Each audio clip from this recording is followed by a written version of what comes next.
If your organization is putting time and effort into video production, you may want to measure users' engagement with those videos.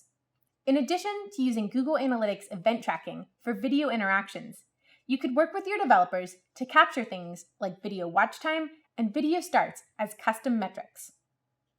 This would then allow you to create calculated metrics like video watch time per video view, video watch time per session and user, and video watch time per session duration.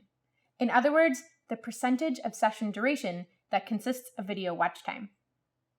Using custom reports, you could then display these metrics against dimensions, like the name or the URL of the video, which could be captured as an event label or as a custom dimension.